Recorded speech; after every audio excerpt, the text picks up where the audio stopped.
أعوذ بالله من الشيطان الرجيم. بسم الله الرحمن الرحيم. سبحان الذي أسرى بعبده ليلا من المسجد الحرام إلى المسجد الأقصى الذي باركنا حوله لنريه من آياتنا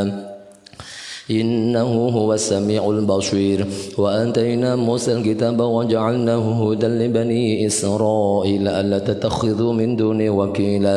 ذرية من حملنا مع نوح إنه كان عبدا شكورا.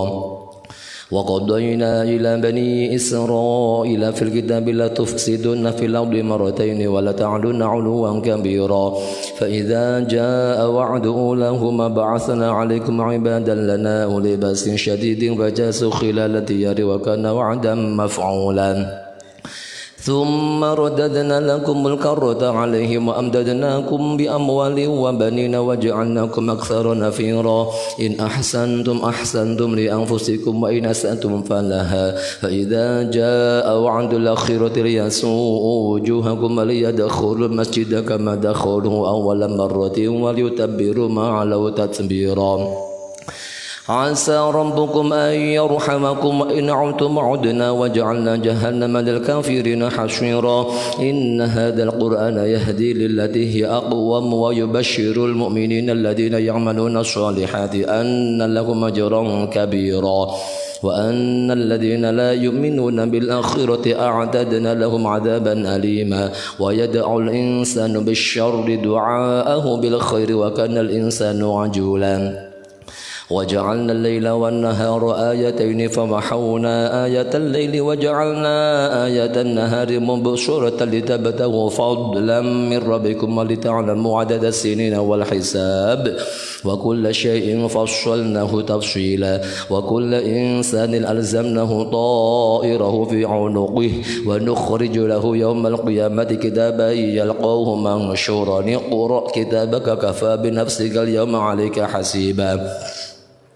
من اهتدى فإنما يهتدي لنفسه ومن ضل فإنما يضل عليها ولا تزر وزرة وزر أخرى وما كنا معذبين حتى نبعث رسولا. وإذا أردنا أن نهلك قرية أمرنا متر فيها ففسقوا فيها فحق عليه القول فدمرناها تدميرا. وكم أهلكنا من القرون من بعد نوح وكفى بربك بذنوب عباده خبيرا بصيرا. من كان يريد العاجلة عجلنا له فيها ما نشاء لمن نريد ثم جعلنا له جهنم يصلاها مذموما مدحورا. ومن أراد الآخرة وسعى لها سعيها وهو مؤمن فأولئك كان سعيهم مشكورا. كلا نمد هؤلاء وهؤلاء من عطاء ربك وما كان عطاء ربك محظورا. انظر كيف فضلنا بعضهم على بعض وللآخرة أكبر درجات وأكبر تفضيلا. لا تجعل مع الله إلها آخر فتقعد مذموما مخذولا. وقضى ربك ألا تعبدوا إلا إياه وبالوالدين إحسانا إما يبلغن عندك الكبر أحدهما أو كلاهما فلا تقل لهما أف ولا تنهرهما وقل لهما قولا كريما. واخفض لهما جناح الذل من الرحمة وقل رب ارحمهما كما ربياني صغيرا. ربكم أعلم بما في نفوسكم إن تكونوا صالحين فإنه كان للأوابين غفورا. وآت ذا القربى مسكين وبن السبيل ولا تبذر تبذيرا إن المبذرين كانوا إخوان الشياطين وكان الشيطان لربه كفورا. وإما تعرضن عنهم ابتغاء رحمة من ربك ترجوها فقل لهم قولا ميسورا. ولا تجعل يدك مغلولة إلى عنقك ولا تبسطها كل البسط فتقعد ملوما محسورا. إن ربك يبسط الرزق لمن يشاء ويقدر إنه كان بعباده خبيرا بصيرا. ولا تقتلوا أولادكم خشية إملاق نحن نرزقهم وإياكم إن قتلهم كان خطأ كبيرا ولا تقربوا الزنا إنه كان فحشة وساء سبيلا ولا تقتلوا النفس التي حرم الله إلا بالحق ومن قتل مظلوما فقد جعلنا لوليه سلطانا فلا يسرف في القتل إنه كان منصورا ولا تقربوا مال اليتيم إلا بالتي هي أحسن حتى يبلغ أشده وأوفوا بالعهد إن العهد كان مسؤولا وأوفوا الكيل إذا كنتم وزنوا بالقسطاس المستقيم ذلك خير وأحسن تأويلا ولا تقف ما ليس لك به علم إن السمع والبصر والفؤاد كل أولئك كان عنه مسؤولا ولا تمشي في الأرض مرحا إنك لن تخرق الأرض ولن تبلغ الجبال طولا كل ذلك كان سيئه عند ربك مكروها ذلك مما أوحى إليك ربك من الحكمة ولا تجعل مع الله إلها آخر فتلقى بجهنم ملوما مدحورا أفأصفاكم ربكم بالبنين واتخذ من الملائكة إناثا إنكم لتقولون قولا عظيما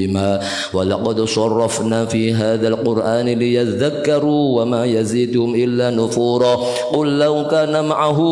آلهة كما يقولون إذا لابتغوا إلى ذي العرش سبيلا سبحانه وتعالى علوا كبيرا يسبح له السماوات السبع والأرض ومن فيهن وإن من شيء إلا يسبح بحمده ولكن لا تفقهون تسبحهم إنه كان حليما غفورا فإذا قرأت القرآن جعلنا بينك وبين الذين لا يؤمنون بالآخرة حجابا مستورا وجعلنا على قلوبهم أكنة أن يفقهوا وفي آذانهم وقرا وإذا ذكرت ربك في القرآن وحده ولوا على أدبارهم نفورا نحن أعلم بما يستمعون به إذ يستمعون إليك وإذ هم نجوى إذ يقول الظالمون إن تتبعون إلا رجلا مسحورا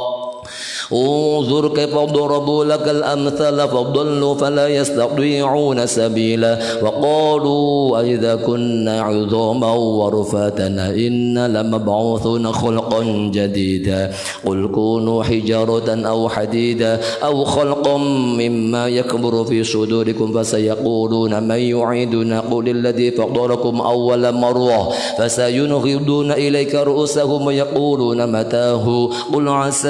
أن يكون قريبا يوم يدعوكم وتستجيبون بحمده وتظنون إن لبثتم إلا قليلا وقل لعبادي يقولوا التي هي أحسن إن الشيطان ينزغ بينهم إن الشيطان كان للإنسان عدوا مبينا ربكم أعلم بكم إن يشأ يرحمكم أو إن يشأ يعذبكم وما أرسلناك عليهم وكيلا وربك أعلم بمن في السماوات والأرض ولقد فضلنا بعض النبيين على بعض وآتينا داود زبورا قل ادعوا الذين زعمتم من دونه فلا يملكون كشف الضر عنكم ولا تحويلا أولئك الذين يدعون يبتغون إلى ربهم الوسيلة أيهم أقرب ويرجون رحمته ويخافون عذابه إن عذاب ربك كان محظورا وإن من قرية إلا نحن مهلكها قبل يوم القيامة أو معذبها عذابا شديدا كان ذلك في الكتاب مسطورا وما منعنا أن نرسل بالآيات إلا أن كذب بها الأولون وآتينا ثمود النقد مبصرة فظلموا بها وما نرسل بالآيات إلا تخويفا وإذ قلنا لك إن ربك أحاط بالناس وما جعلنا الرؤيا التي أريناك إلا فتنة للناس والشجرة الملعونة في القرآن ونخوفهم فما يزيدهم إلا طغيانا كبيرا وإذ قلنا للملائكة اسجدوا لآدم فسجدوا إلا إبليس قال أأسجد لمن خلقت طينا قال أرأيتك هذا الذي كرمت علي لئن أخرتني إلى يوم القيامة لأحتنكن ذريته إلا قليلا قال اذهب فمن تبعك منهم فإن جهنم جزاؤكم جزاء موفورا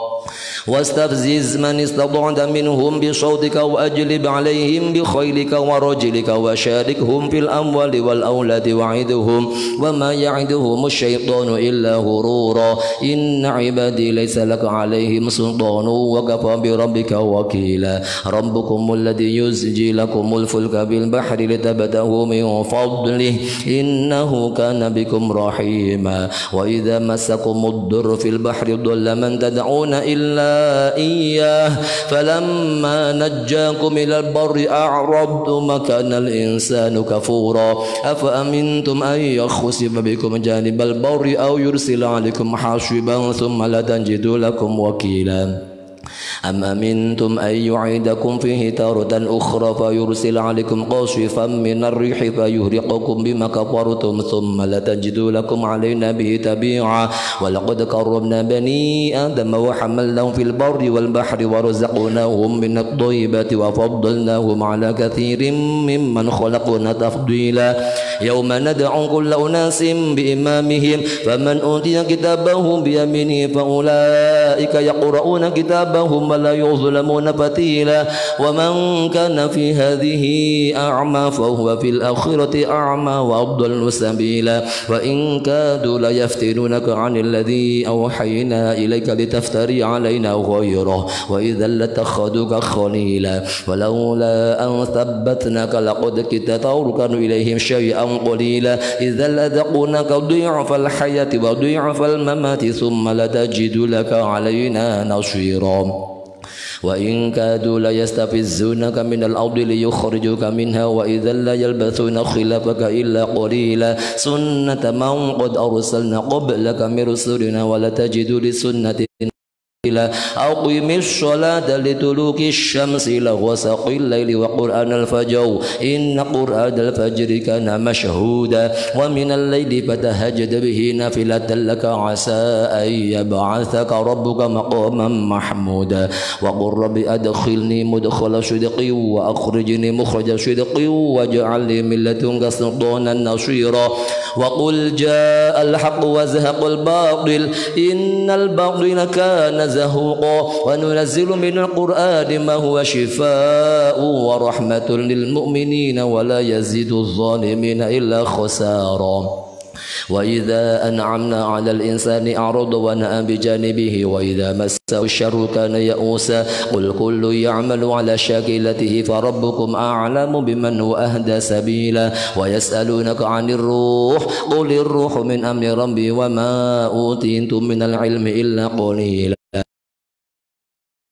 بالذي أوحينا إليك ثم لا تجد لك به علينا وكيلا إلا رحمة من ربك إن فضله كان عليك كبيرا قل إن اجتمعت الإنس والجن على أن يأتوا بمثل هذا القرآن لا يأتون بمثله ولو كان بعضهم لبعض ظهيرا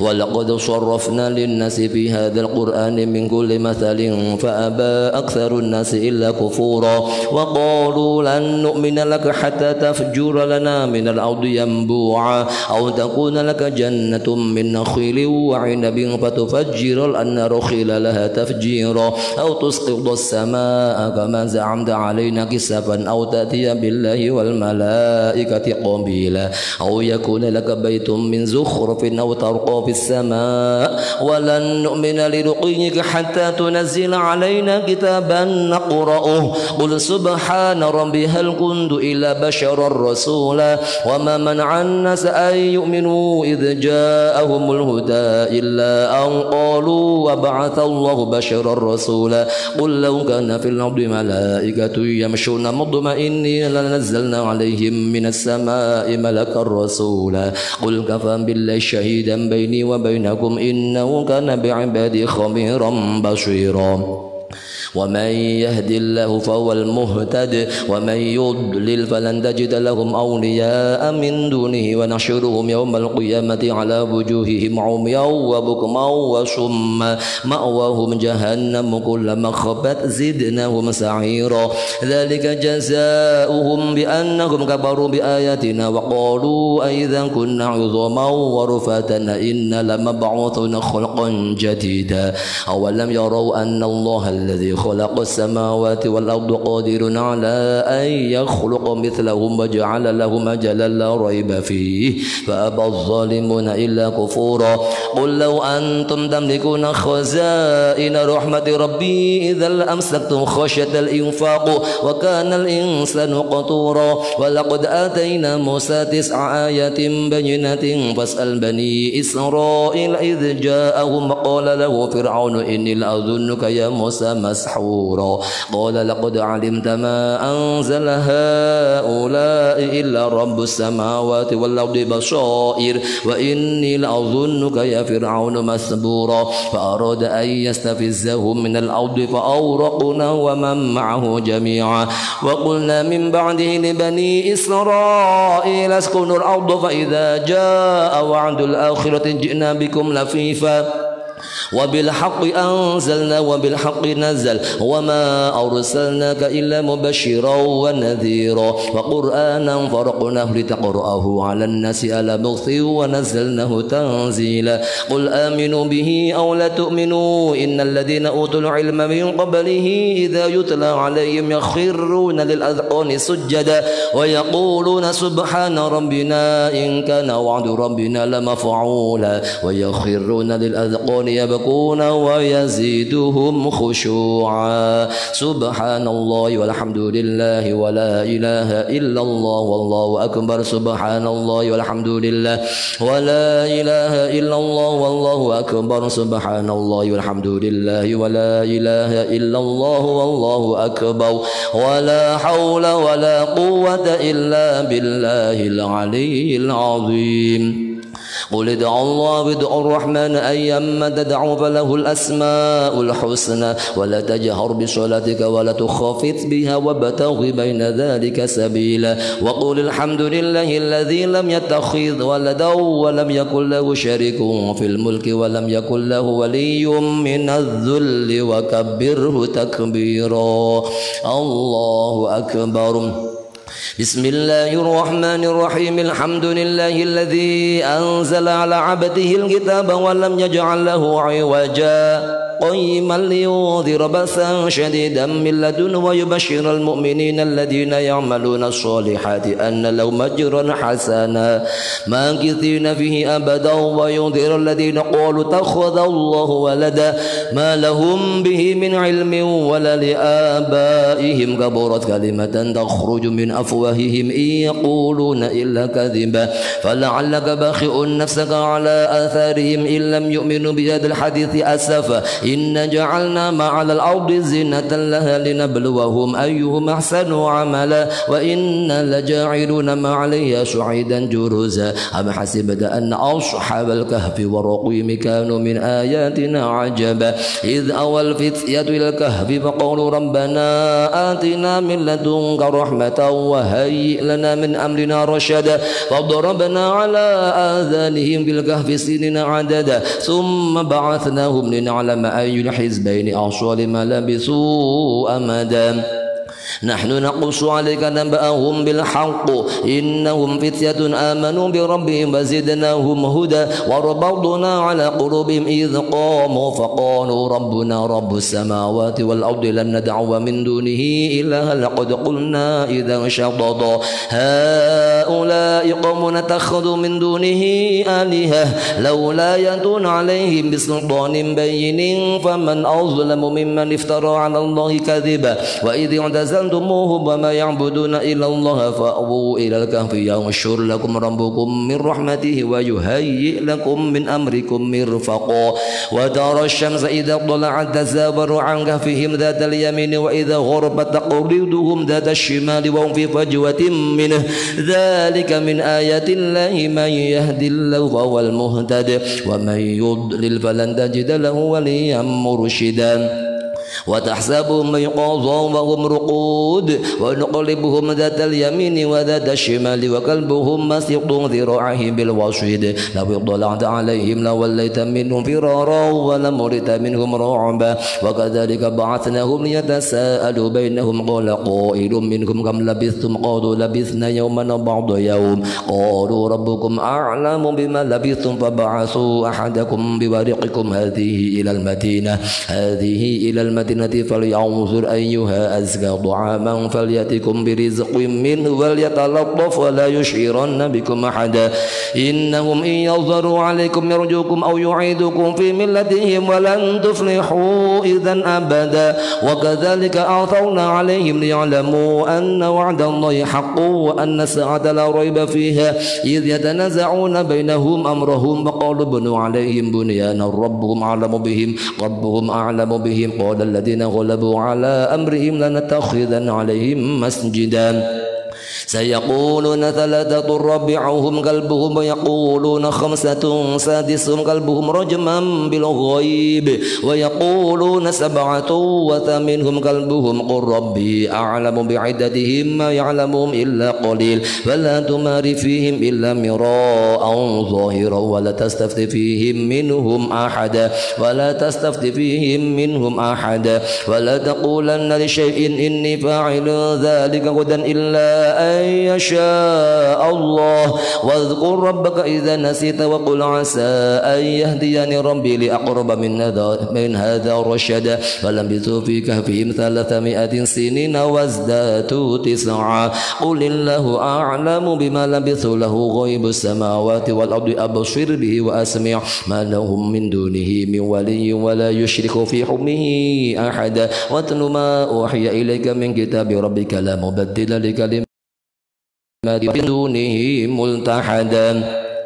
واصبر نفسك مع الذين يدعون ربهم بالغداة والعشي يريدون وجهه ولا تعد عينك عنهم تريد زينة الحياة الدنيا ولا تطيع من أغفلنا قلبه عن ذكرنا وتبع هواه وكان أمره فرطا وقول الحق من ربكم ومن شاء فليؤمن ومن شاء فليكفر إنا أعتدنا للظالمين نارا أحاط بهم سرادقها وإن يستغيثوا يغاثوا بماء كالمهل يشوي الوجوه بئس الشراب وساءت مرتفقا إن الذين آمنوا وعملوا الصالحات إنا لن نضيع أجر من أحسن عملا أولئك لهم جنة عدن تجري من تحتهم الأنهار يحلون فيها من أساور من ذهب ويلبسون ثيابا خضرا من سندس واستبرق متكئين فيها على الأرائك نعم الثواب وحسنت مرتفقا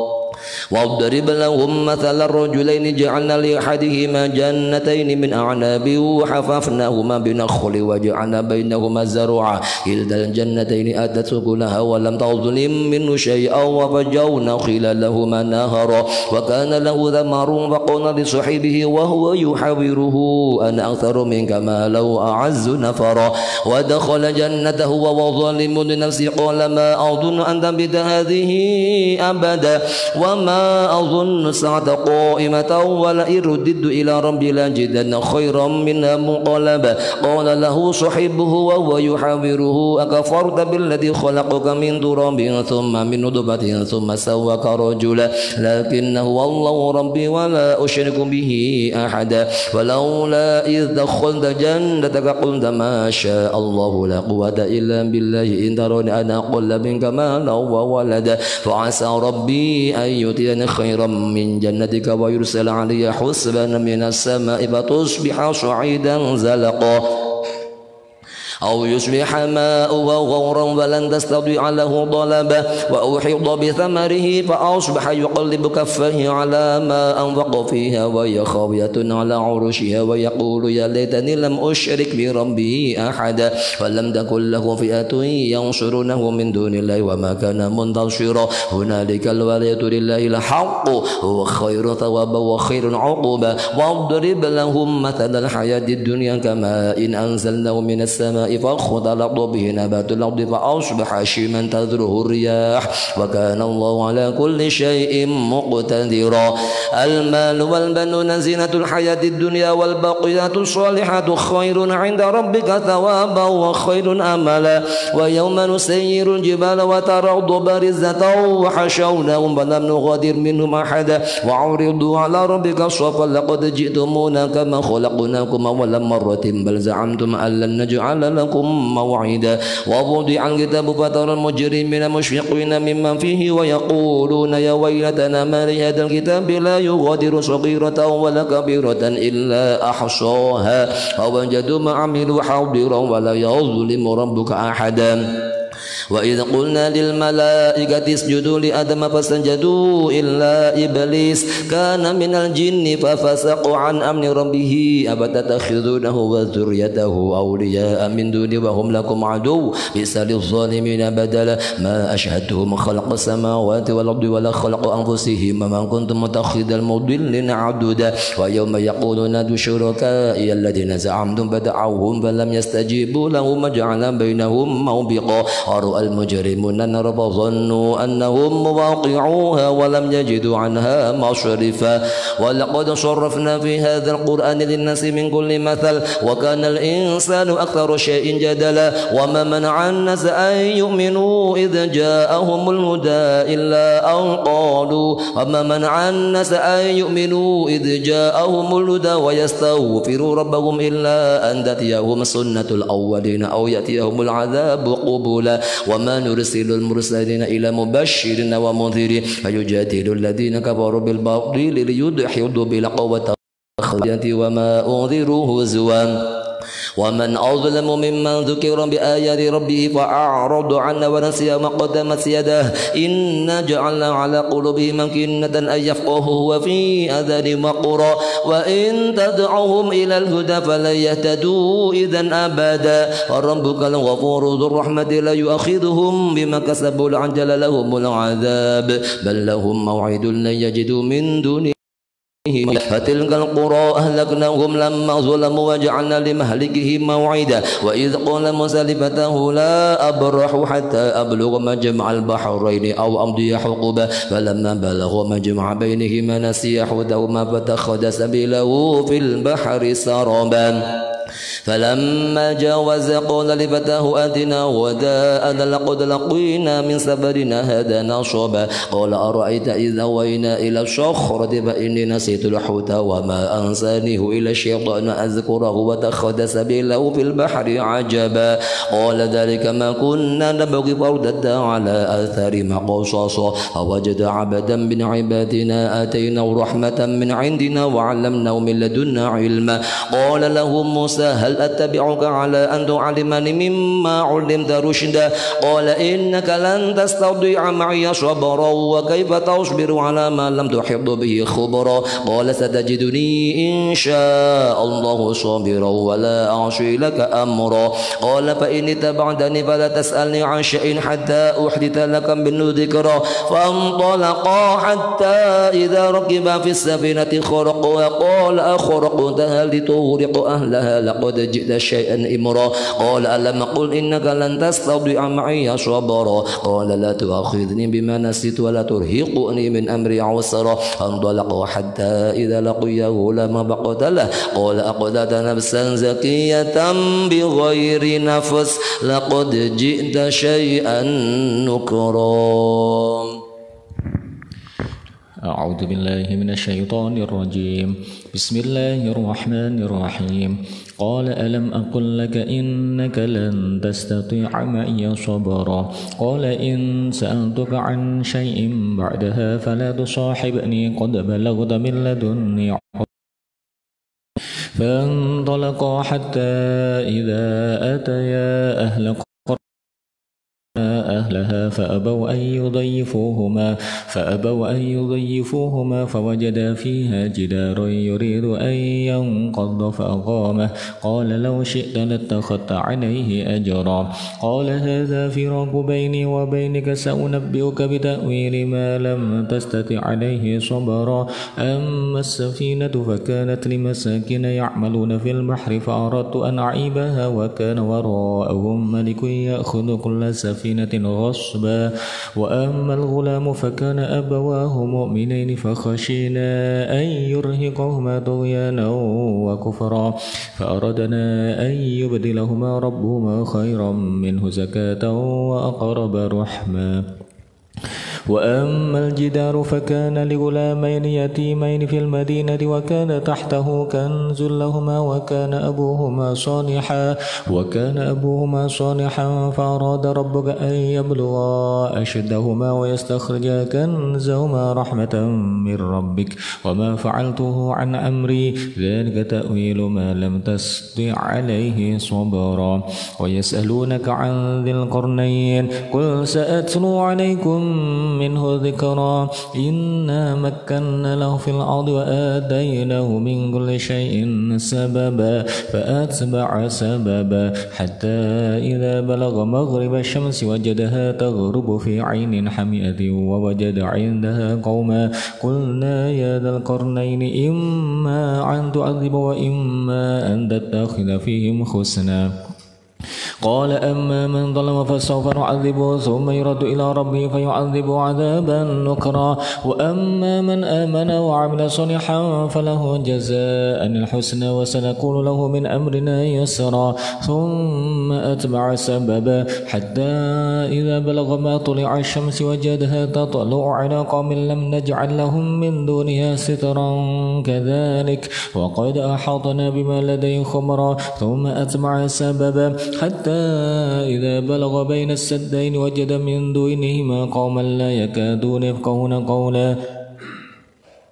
قالوا يا ذا القرنين إن يأجوج ومأجوج مفسدون في الأرض فهل نجعل لك خرجا على أن تجعل بيننا وبينهم سدا قال ما مكنني فيه ربي خير فأعينوني بقوة أجعل بينكم وبينهم ردما آتوني زبر الحديد حتى إذا ساوى بين الصدفين قال انفخوا حتى إذا جعله قال آتوني أفرغ عليه قطرا وما استطاعوا أن يذروا وما استطاعوا له نقبا قال هذا رحمة من ربي فإذا جاء وعد ربي جعله دكاء وكان وعد ربي حقا وتركنا بعضهم يومئذ يموج في بعض ونفخ في الصور فجمعناهم جمعا وعرضنا جهنم يومئذ للكافرين عرضا الذين كانت أعينهم في غطاء عن ذكري وكانوا لا يستطيعون سمعا أفحسب الذين كفروا أن يتخذوا عبادي من دوني أولياء إنا أعددنا جهنم للكافرين نزلا قل هل ننبئكم بالأخسرين أعمالا الذين ضل سعيهم في الحياة الدنيا وهم يحسبون أنهم يحسنون صنعا أولئك الذين كفروا بآيات ربهم ولقائه فحبطت أعمالهم فلا نقيم لهم يوم القيامة وزنا ذلك جزاء جهنم بما كفروا واتخذوا آياتي ورسلي هزوا إن الذين آمنوا وعملوا الصالحات كانت لهم جنات الفردوس نزلا خالدين فيها لا يبغون عنها حولا قل لو كان البحر مدادا لكلمات ربي لنفد البحر قبل أن تنفد كلمات ربي ولو جئنا بمثله مددا قل إنما أنا بشر مثلكم يوحى إلي أنما إلهكم إله واحد فمن كان يرجو لقاء ربه فليعمل عملا صالحا ولا يشرك بعبادة ربه أحدا بسم الله الرحمن الرحيم كافها يا عين صاد ذكر رحمة ربك عبده زكريا إذ نادى ربه نداء خفيا قال رب إني وأنا العظم مني واشتعل الرأس شيبا ولم أكن بدعائك رب شقيا وإني خفت الموالي من ورائي وكانت امرأتي عاقرا وقد بلغت من الكبر عتيا قال كذلك قال ربك وعلي هين وقد خلقتك من قبل ولم تك شيئا قال رب اجعل لي آية قال آيتك ألا تكلم الناس 3 ليال سويا فخرج على قومه من المحراب فأوحى إليهم أن سبحوا بكرة وعشيا وإني خفت الموالي من ورائي وكانت امرأتي عاقرا وقد بلغت من الكبر عتيا قال كذلك قال ربك هو علي هين وقد خلقتك من قبل ولم تك شيئا قال رب اجعل لي آية قال ربي أن يكون لي غلام وكانت امرأتي عاقرا وقد بلغت من الكبر عتيا قال كذلك قال ربك هو علي هين وقد خلقتك من قبل ولم تك شيئا قال رب اجعل لي آية قال آيتك ألا تكلم الناس 3 ليال سويا فاخرج على قومه من المحراب فأوحى إليهم أن سبحوا بكرة وعشيا يا يحيى خذ الكتاب بقوة وآتيناه الحكم صبيا وحنانا من لدنا وزكاة وكان تقيا وبرا بوالدتي ولم يجعلني جبارا شقيا وسلام عليه يوم ولد ويوم يموت ويوم يبعث حيا واذكر في الكتاب مريم إذ انتبذت من أهلها مكانا شرقيا واتخذت من دونهم حجابا فأرسلنا إليها روحنا فتمثل لها بشرا سويا قالت إني أعوذ بالرحمن منك إن كنت تقيا قال إنما أنا رسول ربك لأهب لك غلاما زكيا قالت أن يكون لي غلام ولم يمسسني بشر ولم أك بغيا قال كذلك قال ربك هو علي هين ولنجعله آية للناس ورحمة منا وكان أمرا مقضيا فحملته فانتبذت به مكانا قصيا فأجاءها المخاض إلى جذع النخلة قالت يا ليتني مت قبل هذا وكنت نسيا منسيا فناداها من تحتها ألا تحزني قد جعل ربك تحتك سريا وهزي إليك بجذع النخلة قالت يا ليتني مت قبل هذا وكنت نسيا منسيا فناداها من تحتها ألا تحزني قد جعل ربك تحتك سريا وهزي إليك بجذع النخلة تساقط عليك رطبا جنيا وكلي واشربي وقري عينا فإما ترين من البشر أحدا فقولي إني نذرت للرحمن صوما فلن أكلم اليوم إنسيا فأتت به قومها تحمله قالوا يا مريم لقد جئت شيئا فريا يا أخت هارون ما كان أبوك وما كانت أمك بغيا فأشارت إليه قالوا كيف نكلم من كان في المهد صبيا قال إني عبد الله آتاني الكتاب وجعلني نبيا وجعلني مباركا أينما كنت وأوصاني بالصلاة والزكاة ما دمت حيا وبرا بوالدتي ولم يجعلني جبارا شقيا والسلام علي يوم ولدت ويوم أموت ويوم أبعث حيا ذلك عيسى بن مريم قال الحق الذي فيه يمترون ما كان لي أن يتخذ من ولد سبحانه إذا قضى أمرا فإنما يقول له كن فيكون وإن الله هو ربي وربكم فاعبدوه هذا صراط مستقيم فاختلف الأحزاب من بينهم وويل للذين كفروا من مشهد يوم عظيم أسمع بهم وأبصر يوم يأتوننا لكن الظالمون اليوم في ضلال مبين وأنذرهم يوم الحسرة إذ قضي بينهم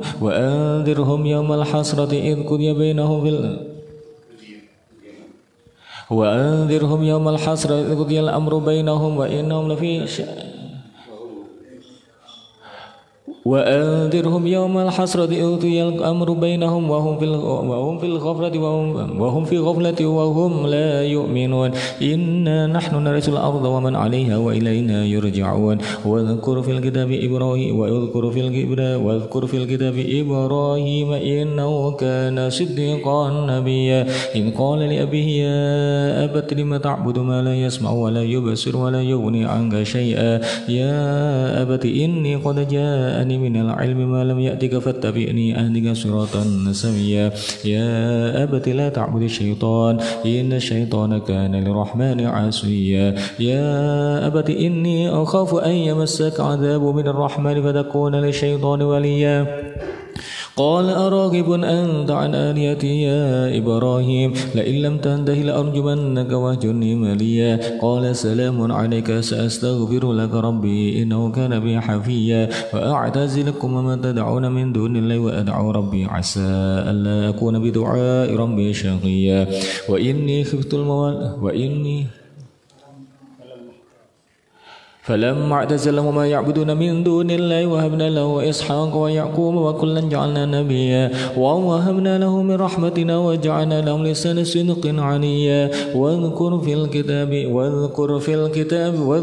الكتاب موسى إنه كان مخلصا وكان رسولا نبيا وناديناه من جانب الطور الأيمن وقربناه نجيا ووهبنا له من رحمتنا وجعلنا له واذكر في الكتاب إسماعيل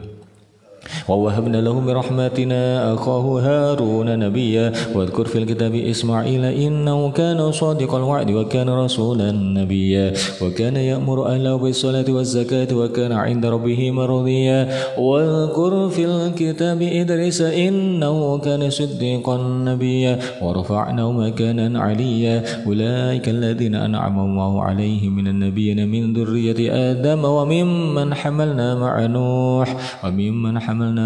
ومن ذرية إبراهيم وإسرائيل وممن هدينا وجدبينا إذا تتلى عليه آيات الرحمن خروا سجدا وبكيا سبحان الله والحمد لله ولا إله إلا الله والله أكبر سبحان الله والحمد لله ولا إله إلا الله والله أكبر سبحان الله والحمد لله ولا إله إلا الله والله أكبر ولا حول ولا قوة إلا بالله العلي العظيم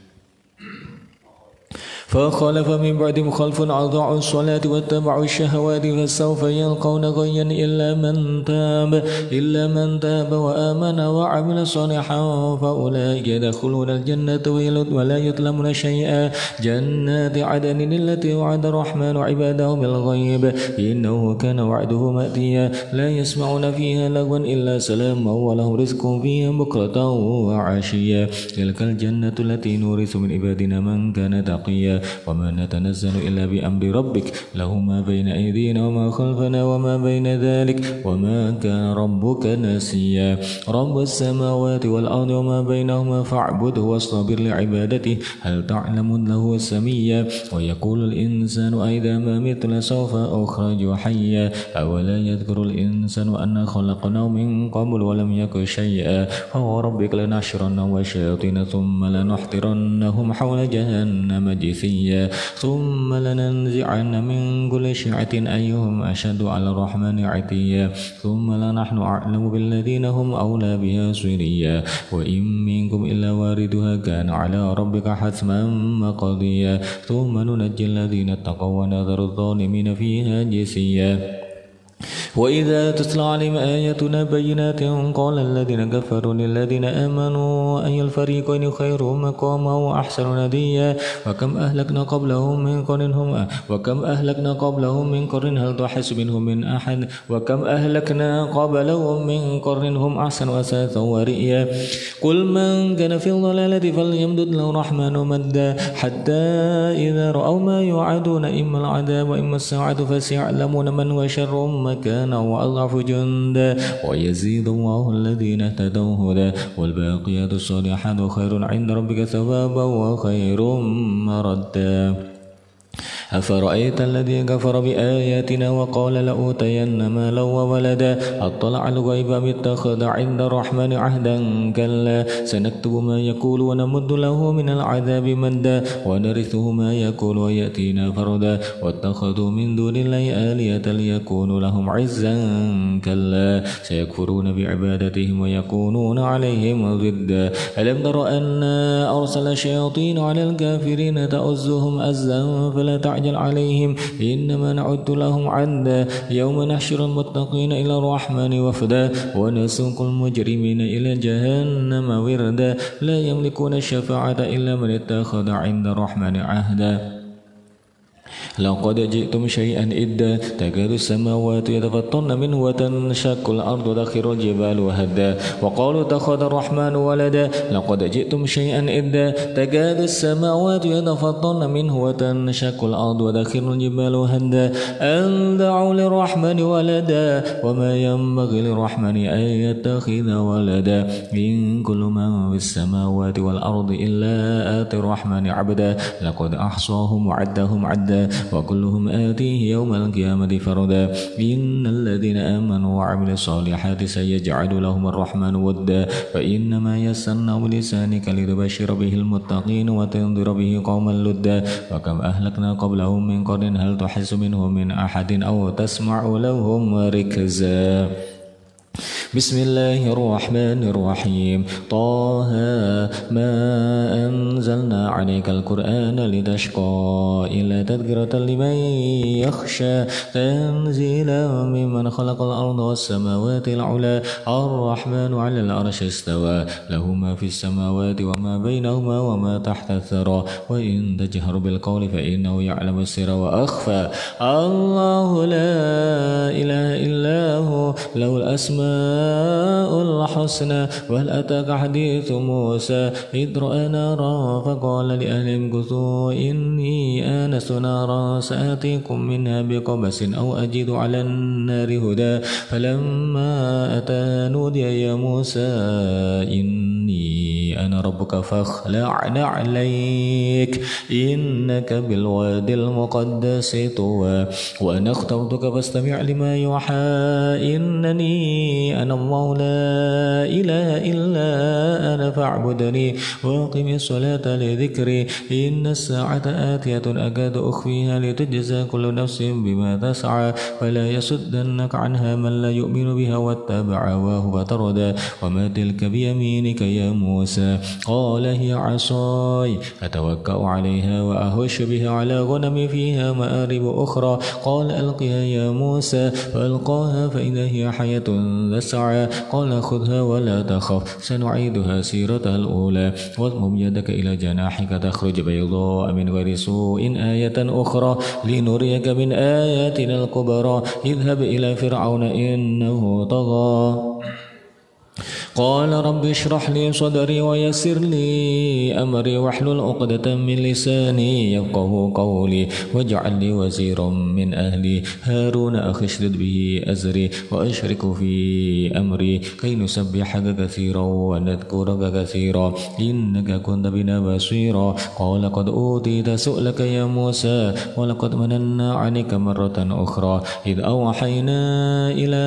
أمك ما يوحى أن اقذفيه في التابوت فاقذفيه في اليم فليلقه اليم بالساحل يأخذه عدو لي وعدو له وألقيت عليك محبة مني ولتصنع على عيني إذ تمشي أختك فتقول هل أدلكم على من يكفله فرجعناك إلى أمك كي تقر عينها ولا تحزن وقتلت نفسا فنجيناك من الغم وفتناك فتونا فلبثت سنين في أهل مدين ثم جئت على قدري يا موسى واصطنعتك لنفسي اذهب أنت وأخوك بآياتي ولا تنيا في ذكري اذهبا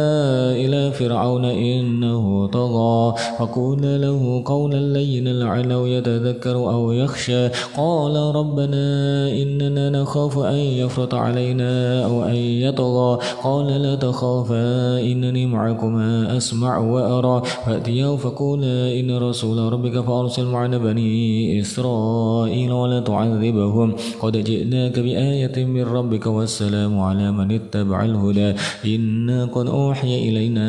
أن العذاب على من كذب وتولى قال فمن ربكما يا موسى قال ربنا الذي أعطى كل شيء خلقه ثم هدى قال فما بال القرون الأولى قال علمها عند ربي في كتاب لا يضل ربي ولا ينسى الذي جعل لكم الأرض مهدا وسلك لهم فيها سبلا وأنزل من السماء ماء فأخرجنا به أزواجا من نبات شتى كلوا وارعوا أنعامكم إن في ذلك لآيات لأولي النهى منها خلقناكم وفيها نعيدكم ومنها نخرجكم تارة أخرى ولقد أريناه آياتنا كلها فكذب وأبى قال جئتنا لتخرجنا من أرضنا بسحرك يا موسى ولنأتينك بسحر مثله فاجعل بيننا وبينك موعدا لا نخلفه نحن ولا أنت مكانا سوى قال موعدكم يوم الزينة وأن يحشر الناس ضحى فتولى فرعون فجمع كيده ثم أتى قال له موسى ويلكم لا تفتروا على الله كذبا ويسخطكم بعذاب وقد خاب من افترى فتنازعوا أمرهم بينهم وأسروا النجوى قالوا إن هذان لساحران يريدان أن يخرجكم من أرضكم بسحرهما ويذهب بطريقتكم المثلى فأجمعوا كيدكم ثم تصفى وقد أفلح اليوم من استعلى قالوا يا موسى إما أن تلقي وإما أن نكون أول من ألقى قال بل ألقوا فإذا حبالهم وعصيهم يخيل من سحرهم أنها تسعى أوجس في نفسه خيفة موسى قلنا لا تخف إنك أنت الأعلى وألق ما في يمينك تلقف ما صنعوا إنما صنعوا كيد الساحر ولا يفلح الساحر حيث أتى وألق السحرة سجدا قالوا آمنا برب هارون وموسى قال آمنتم له قبل أن آذن لكم إنه لكبيركم الذي علمكم السحر فلأقطعن أيديكم وأرجلكم من خلاف ولأصلبنكم في جذوع النخل ولتعلمن أينا أشد عذابا وأبقى قالوا لن نؤثرك على ما جاءنا من البينات والذي فطرنا فاقض ما أنت قاض إنما تقضي هذه الحياة الدنيا إنا آمنا بربنا ليغفر لنا خطايانا وما أكرهتنا عليه من السحر والله خير وأبقى إنه من يأتي ربه مجرما فإن له جهنم لا يموت فيها ولا يحيا ومن يأته مؤمنا قد عمل الصالحات فأولئك لهم الدرجات العلى جنات عدن تجري من تحت الأنهار خالدين فيها وذلك جزاء من تزكى ولقد أوحينا إلى موسى أن أسر بعبادي فاضرب لهم طريقا في البحر يبسا لا تخاف دركا ولا تخشى فأتبعوا فرعون بجنوده فغشيهم من اليم ما غشيهم وأضل فرعون قومه وما هدى يا بني إسرائيل قد أنجيناكم من عدوكم ووعدناكم جانب الطور الأيمن ونزلنا عليكم المن والسلوى كلوا من طيبات ما رزقناكم ولا تطغوا فيه فيحن عليكم غضبي ومن يحن عليه غضبي فقد هوى وإني لغفار لمن تاب وآمن وعمل صالحا ثم اهتدى وما أعجلك عن قومك يا موسى قال هم أولئك على آثري وعجلت إليك ربي لترضى قال فإن قد فتنا قومك من بعد ذلك وأضلهم السامري فرجع موسى إلى قومه غضبان آسفا قال بئس ما خلفتموني من بعدي أعجلتم أمر ربكم وألقى الألواح وأخذ برأس أخيه يجره إليه فرجع موسى إلى قومه غضبان أسفا قال يا قوم ألم يعدكم ربكم وعدا حسنا أفطال عليكم العهد وأمرتم أن يحن عليكم غضب من ربكم فأخلفتم موعدي قالوا ما أخلفنا بملكنا ولكننا حملنا أوزارا من زينة القوم فقذفنا فكذلك ألقى السامري فأخرج لهم عجلا جسدا له خوار وقالوا هذا إلهكم وإله موسى فناسي أفلا يرون ألا يرجع إليهم قولا ولا يملك له ضرا ولا نفعا ولقد قال هارون من قبل يا قوم إنما فتنتم به وإن ربكم الرحمن فاتبعوني وأطيعوا أمري قالوا لن نبرح عليه عاكفين حتى يرجع إلينا موسى قال يا هارون ما منعك إذ رأيتهم ضلوا ألا تتبعن أفعصيت أمري قال يا ابن أم لا تأخذ بلحيتي ولا برأسي إني خشيت أن تقول فرقت بين بني إسرائيل ولا ترقب قولي قال فما خطبك يا سامري قال بصرت بما لم يبصر به فقبضت قبضة من أثر الرسول فنبتها وكذلك سولت لي نفسي قال فاذهب فإن لك في الحياة أن تقول لا مساس وإن لك موعدا لن تخلفه وانظر إلى إلهك الذي ظلت عليه عاكفا لنحرقنه ثم لننسفنه في اليم نسفا إنما إلهكم الله الذي لا إله إلا هو وسع كل شيء علما كذلك نقص عليك من أنباء ما قد سبق وقد آتيناك من لدنا ذكرا من أعرض عنه فإنه يحمل يوم القيامة وزرا خالدين فيه وساء لهم يوم القيامة حملا يوم ينفخ في الصور ونحشر المجرمين يومئذ زرقا يتخافتون بينهم إن لبثتم إلا عشرا نحن أعلم بما يقولون إذ يقول أمثالهم طريقة إن لبثتم إلا يوما ويسألونك عن الجبال فقل ينسف ربي نسفا فيذرها قاعا صفصفا لا ترى فيها عوجا ولا أمتا لا عوج له وخشعت الأصوات للرحمن فلا تسمع إلا همسا يومئذ لا تنفع الشفاعة إلا من أذن له الرحمن ورضي له قولا يعلم ما بين أيديهم وما خلفهم ولا يحيطون به علما وعنت الوجوه للحي القيوم وقد خاب من حمل ظلما ومن يعمل من الصالحات وهو مؤمن فلا يخاف ظلما ولا هضما وكذلك أنزل قرآنا عربيا وصرفنا فيه من الوعيد لعلهم يتقون أو يحدث لهم ذكرا فتعالى الله الملك الحق ولا تعجل بالقرآن من قبل أن يقضى إليك وحيه وقل رب زدني علما ولقد عهدنا إلى آدم من قبل فنسي ولم نجد له عزما وإذ قلنا للملائكة اسجدوا لآدم فسجدوا إلا إبليس أبى فقلنا يا آدم إن هذا عدو لك ولزوجك فلا يخرجنكما من الجنة فتشقى إن لك ألا تجوع فيها ولا تعرى وأنك لا تظمأ فيها ولا تضحى فوسوس إليه الشيطان قال يا آدم هل أدلك على شجرة الخلد وملك لا يبلى فأكلا منها فبدت لهما سوآتهما وطفقا يخصفان عليهما من ورق الجنة وعصى آدم ربه فغوى ثم اجتباه ربه فتاب عليه وهدى قال اهبطا منها جميعا بعضكم لبعض عدو فإما يأتينكم مني هدى فمن اتبع هداي فلا يضل ولا يشقى ومن أعرض عن ذكري فإن له معيشة ضنكا ونحشره يوم القيامة أعمى قال رب لم حشرتني أعمى وقد كنت بصيرا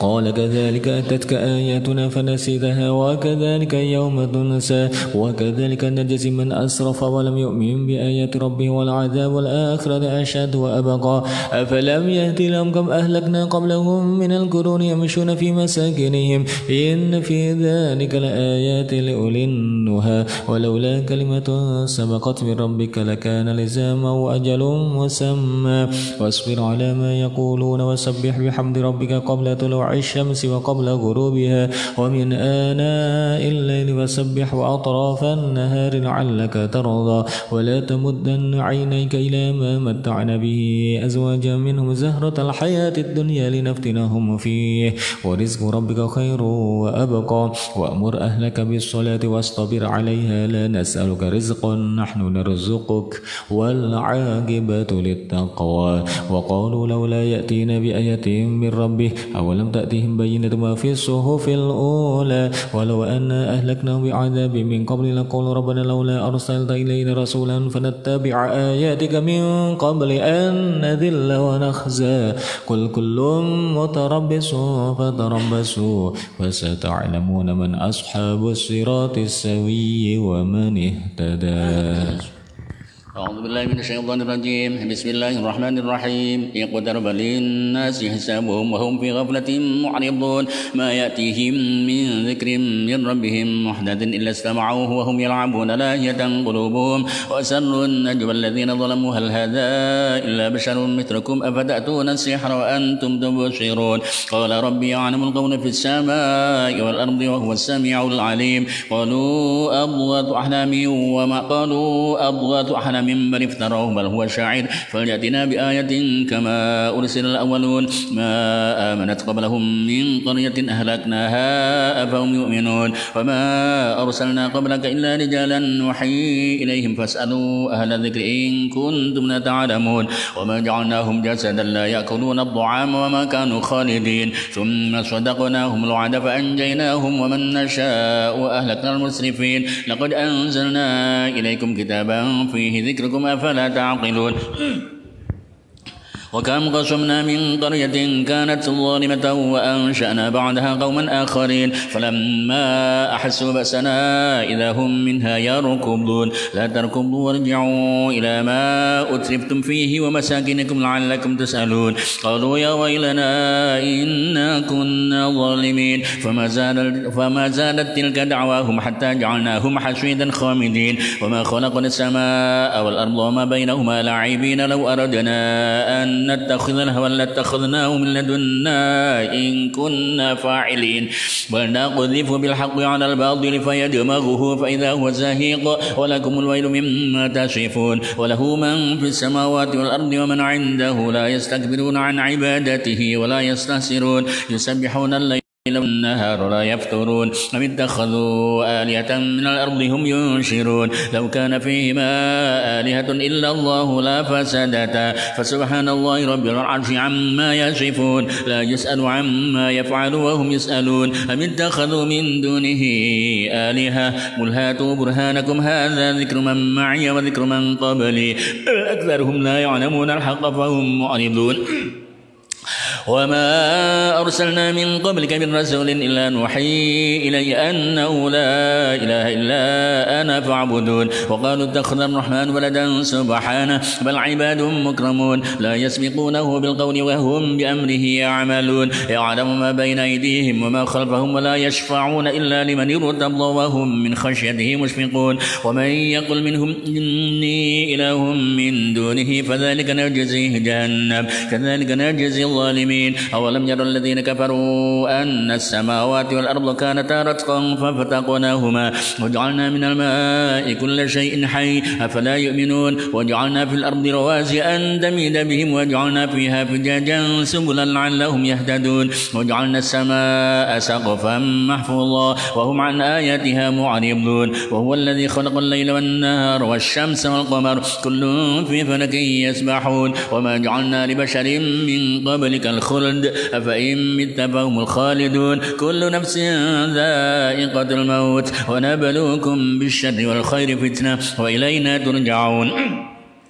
وإذا رآك الذين كفروا إن يتخذونك إلا هزوا أهذا الذي يذكر آلهتكم وهم بذكر الرحمن هم كافرون خلق الإنسان من عجل سأريكم آياتي فلا تستعجلون ويقولون متى هذا الوعد إن كنتم صادقين لو يعلم الذين كفروا حين لا يكفون عن وجوههم النار ولا عن ظهورهم ولا هم ينصرون ولتأتيهم بغتة فتبهتهم فلا يستطيعون ردا ولا هم ينظرون ولقد استهزئ برسل من قبلك فحاق بالذين سخروا منهم ما كانوا به يستهزئون قل من يكلؤكم بالليل والنهار من الرحمن بل هم عن ذكر ربهم معرضون أم لهم آلهة تمنعهم من دوننا لا يستطيعون نصر أنفسهم ولا هم منا يصحبون بل متعنا هؤلاء وآباءهم حتى طال عليهم العمر أفلا يرون أنا نأتي الأرض ننقصها من أطرافها أفهم الغالبون قل إنما أنذركم بالوحي ولا يسمع الصم الدعاء إذا ما ينذرون ولئن مستهم نفحة من عذاب ربك ليقولون يا ويلنا إنا كنا ظالمين ونضع الموازين القسط ليوم القيامة فلا تظلم نفس شيئا وإن كان مثقال حبة من خردل أتينا بها وكفى بنا حاسبين ولقد آتينا موسى وهارون الفرقان وضياء وذكرا للمتقين الذين يخشون ربهم بالغيب وهم من الساعة مشفقون وهذا ذكر مبارك أنزلناه أفأنتم له منكرون ولقد آتينا إبراهيم رشده من قبل وكنا به عالمين إذ قال لأبيه وقومه ما هذه التماثيل التي أنتم لها عاكفون قالوا وجدنا آباءنا لها عابدين قال لقد كنتم أنتم آباؤكم في ضلال مبين قالوا أجئتنا بالحق أم أنت من اللاعبين قال بل ربكم رب السماوات والأرض الذي فطرهن وأنا على ذلكم من الشاهدين وتالله لأكيدن أصنامكم بعد أن تولوا مدبرين فجعلهم جذاذا إلا كبيرا لهم لعلهم لعلهم إليه يرجعون قالوا من فعل هذا بآلهتنا إنه لمن الظالمين قالوا سمعنا فتى يذكرهم يقال له إبراهيم قالوا فأتوا به على أعين الناس لعلهم يشهدون قالوا أأنت فعلت هذا بآلهتنا يا إبراهيم